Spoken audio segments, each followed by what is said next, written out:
Hello guys, Odin Wolf here, back with some more Battlefield Hardline gameplay. Starting things off, we're going to be playing a little bit of Heist on Riptide here using the M416, which I will touch more on here shortly. But in this video, I wanted to just give you guys my impressions and thoughts on the multiplayer this far in. I put about 20 hours, just over 20 hours into the multiplayer. So I wanted to go over some things that I have enjoyed, some things that I haven't enjoyed as much, and maybe some stuff that needs to be looked at and possibly tweaked going on into the future here. But starting things off, and this is probably the most hotly debated and talked about issue. Well, it's not really an issue, it's just a gameplay decision, shall we say, and that is the time to kill. And I know people are probably already going, oh no, here we go. Well, I'm not really gonna nitpick it here. I've already touched on it, you know, in my review I did on the beta. But whether you're a fan of the lower time to kill or not, no amount of complaining from me is going to change the fact that this is what we have, and so we're going to have to get used to this and adjust our play styles accordingly. Now, if you're not familiar with what I'm talking about, essentially the weapons in Battlefield Hardline do a fair amount more damage than they've done in the previous two Battlefield titles. It's more closer to Battlefield 3 in a sense, but still, you die a heck of a lot quicker in this game than in Battlefield 3 and Battlefield 4. Now, the flip side of that, it's a heck of a lot easier to kill people as well. So, you know, if you found yourself struggling to get kills in Battlefield 4, especially with the lower damage model that they implemented from the CTE, you know, last year, this may play more into your hands. Because, I mean, if you get a good spawn or a flank off and get in position well enough and can aim relatively well, you can kill multiple people. I mean, I've gotten 3, 4, sometimes even 5 people with one round or one magazine from an assault rifle. So, I mean, you're looking at some of the assault rifles doing upwards of 28 damage per shot, you know, in their good or their best effective range. Now, the gun that you're seeing here, of course, is the M416 assault rifle for the criminal side. And I would have to say that at this point, this is probably my favorite gun in the game, and is arguably the best assault rifle. You know, there's some argument for the M16, of course, but stats-wise and just the feel that I'm looking for out of a gun, this is probably my go-to weapon.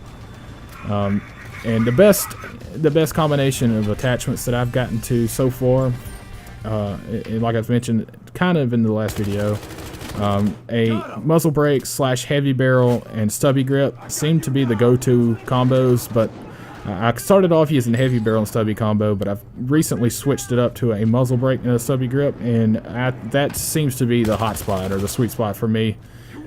These things are just freaking laser beams with that combination. The muzzle brake, of course, is going to reduce your vertical recoil, but the kicker here is, and I don't understand this, there seems to be no negative effects for using the muzzle brake. You know, in Battlefield 4, there's always a drawback to the attachments you were using, whether, you know, you were less accurate firing from the hip, or you had to burst more, you couldn't sustain fire, something. There was always, you know, a drawback to whatever attachment you were using. Well, with the muzzle brake, at this point in time, it doesn't appear to be that way. You're getting the lower vertical recoil and no drawback. So I would definitely recommend the muzzle brake on any of the weapons at this point, especially assault rifles. So, but back on topic here, going kind of hand in hand with the time to kill here. One weapon that has been hotly debated and caused quite a stir in the community so far is the K10 submachine gun for the mechanic class. Now, this thing, if you've ever been killed by it or if you've ever used it, you know exactly where we're going with this. And what really is the kicker here is you look at the stats on this thing, it's shooting 1,200 rounds per minute. 1,200. Now, that has to be the fastest firing gun in Battlefield history. I could be mistaken going back on some of the older games, but I know for a fact from my playtime from Battlefield 3 all the way up until now, we had the FAMAS, you know, that fired right at 1,000 rounds per minute, but nothing this fast. And what gets even crazier than that is when you look at the max damage that it does within its effective range, which really isn't that far out. You know, you start dropping off at 15 meters, but within that 15-meter range, you're looking at 34 damage per shot.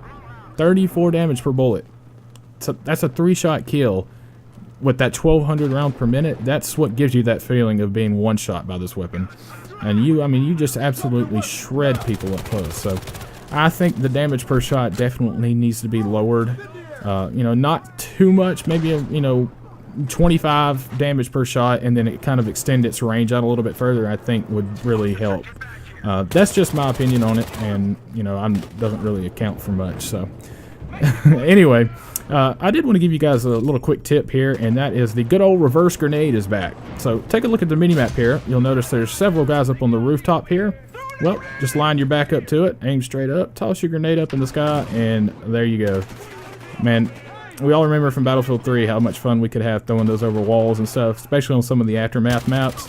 Well, that good feature is back, boys, and it is a heck of a lot of fun to get kills with it. So just keep that in mind if you ever see a situation arise that you can use that. There it is. So anyway, back to some things here that I've picked up on. I did want to touch base on some of the issues that people have experienced with shotguns.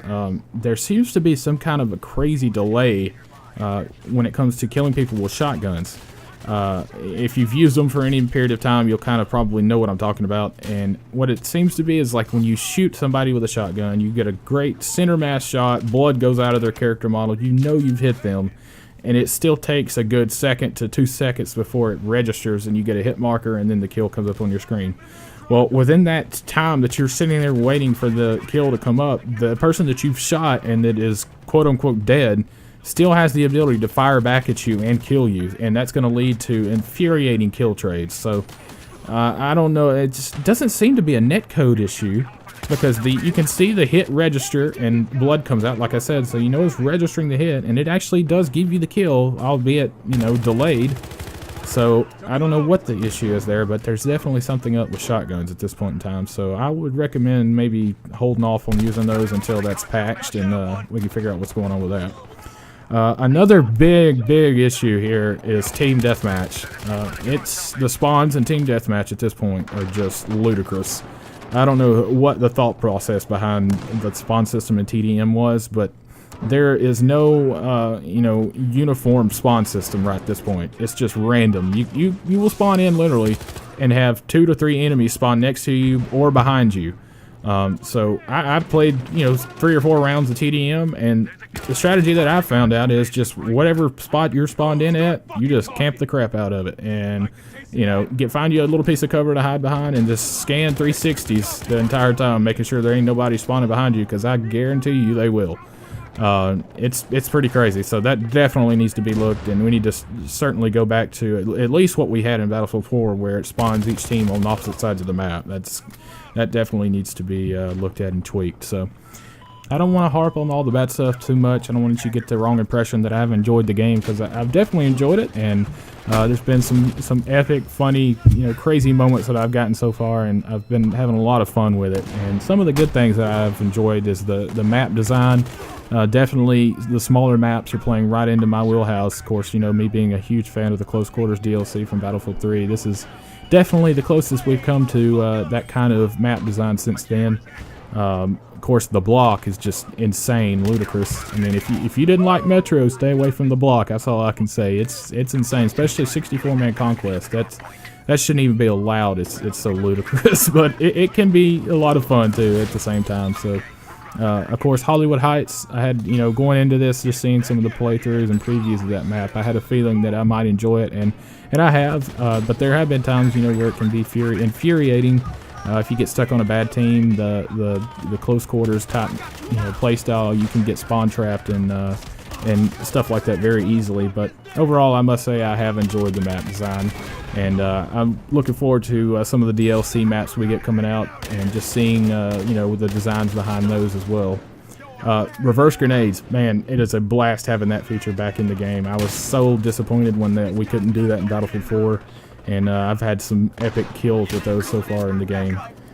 Another thing that kind of goes unnoticed, and really I don't understand why this can't be featured in Battlefield 4, is the amount of time between rounds. They're so quick. The wait time in Battlefield Hardline is so quick.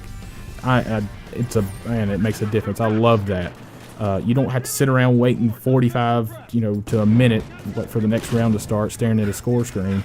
It's pretty quick. You go bam, bam, bam, round to round. It's makes a big difference. So anyway, that's going to wrap up this video, guys. I hope you have enjoyed it, and let me know down in the comments your thoughts and impressions of Battlefield Hardline so far. I always enjoy getting feedback, and would like to know what your thoughts are on some of the topics that I've discussed, whether you agree or disagree, and why. But anyway, I hope you guys have a good one, and I will definitely catch you next time. Thanks.